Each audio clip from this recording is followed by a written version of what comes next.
सम्माननीय सभी शिक्षक साथियों और प्रिय छात्राओं, प्रिय भी हो और अद्भुत भी हो और बेमिसाल भी हो। एक बार इनसे तालियां बजवा देना मैडम, इशारा। आज की शुरुआत में इशारा आपके स्कूल के नाम से करना चाहूंगा। हमारा स्कूल 2 महीने पहले तक सीएम राइस अहिल्या आश्रम कन्या उमावी कहलाता था। 2 महीने पहले हमने इसका नाम के आगे सीएम राइस से को हटाया और क्या लिखा, सांदीपनी। तो सांदीपनी का अर्थ क्या है, इसको क्यों यहाँ पर लगाया गया है? सांदीपनी कौन थे? तो सांदीपनी श्री कृष्ण भगवान के गुरु थे। कौन थे? गुरु थे। श्री कृष्ण भगवान गोकुल में जब रहते थे, जब बाल्यावस्था में थे, तो वो गाय चराया करते थे। फिर उन्होंने कंस का वध किया। फिर उनके माता पिता और परिवार ने कृष्ण और बलराम को कहाँ भेजा था? उज्जैन। कहाँ भेजा था?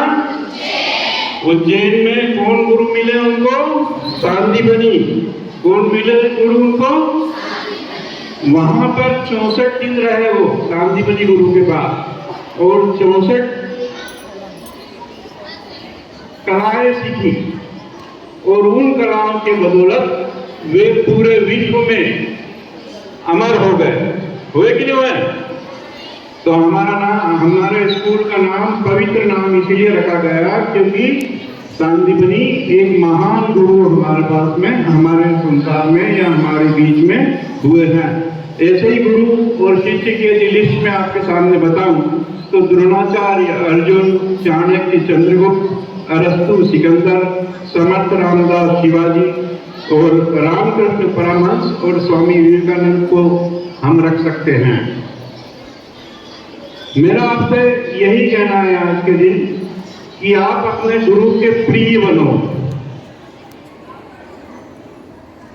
गुरु द्रोण के अनेकों शिष्य थे। गुरु द्रोण के अनेकों शिष्य थे। जब गुरु द्रोण अपनी कक्षा में पढ़ाते थे तो बार बार अर्जुन का नाम लेते थे। अर्जुन इसका मतलब बताओ, अर्जुन उसका मतलब बताओ। ये आपकी क्लास में भी होता होगा और आपको लगता होगा कि ये मैडम इनका नाम, इसका नाम ही क्यों लेती है, इसका बार बार इसी का नाम क्यों लेती है। तो एक बार क्या हुआ, सभी बच्चों ने गुरु द्रोण से पूछा कि आप बार बार अर्जुन का नाम लेते हो, हम कोई कम है क्या? हमारा नाम क्यों नहीं लेते हो? तो बोले फिर मैं इसका उत्तर आपको कल दूंगा।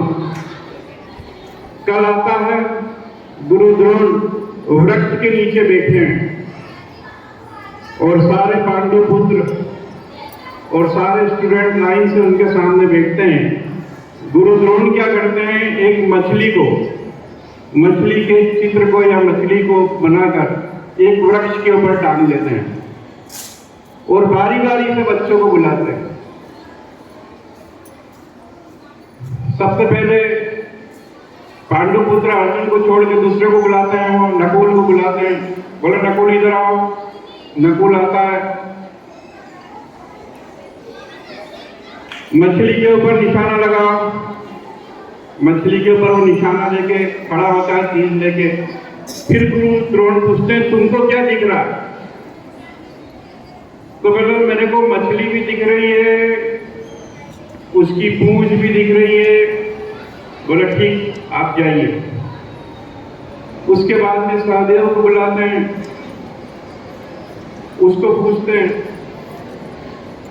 आप निशाना लगाइए, आपको क्या दिख रहा है? तो बोले मेरे को तो मछली का पेट दिख रहा है।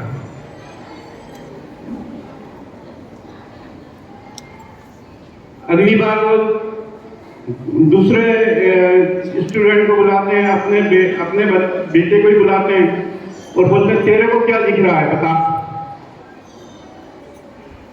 तो वो बोलता है मेरे को है ना पूरा झाड़ दिख रहा है, झाड़ के अंदर एक मछली लटकी हुई है वो दिख रहा है, और ये दिख रहा है मेरे को। अब फिर बोलते अब अर्जुन तुम्हारी बारी है, तुम आ जाओ। निशाना लगा, अर्जुन निशाना लगा तो अर्जुन बोलता हाँ लगाया मैंने। बोले आपको क्या दिख रहा? बोले मेरे को मछली की आंख दिख रही है। दूसरी बार फिर पूछते हैं अर्जुन तुमको क्या दिख रहा? तो अर्जुन बोलता मुझे तो केवल मछली की आंख ही दिख रही है, आप बोलो तो मैं फोड़ देता हूं। तीसरी बार फिर पूछते हैं गुरु द्रोण कि आपको क्या दिख रहा? तो बोले मुझे मछली की आंख के अलावा कुछ भी नहीं दिख रहा। तो बोले जाओ अर्जुन मेरी परीक्षा हो गई। द्रोण ने पूछा बच्चों से कि आपको कुछ समझ में आया? मैंने परीक्षा ली, मुझे उत्तर भी मिल गया, आपको भी मिला होगा। तो बोले नहीं गुरुजी आप ही बताओ क्या है। तो बोले मैंने जब दूसरों से पूछा कि आपको मछली में क्या दिखा, तो हर बार अलग अलग उत्तर दे रहे थे। कभी कोई बोल रहा था पेट दिखा, कोई बोल रहा था पूंछ दिखी, कोई दिख रहा था क्या दिखा। लेकिन जब अर्जुन से जब मैंने पूछा कि तुझे क्या दिख रहा है निशाने में, तो वो बोला कि मुझे केवल मछली की आंख दिख रही है। तो बोले गुरु को वो शिष्य पसंद होता है जिसको यदि गुरु एक लक्ष्य दे देता है तो उसी लक्ष्य को टारगेट कर ले, और जब तक उस लक्ष्य की पूर्ति न हो जाए तब तक वो उसी निशाने के ऊपर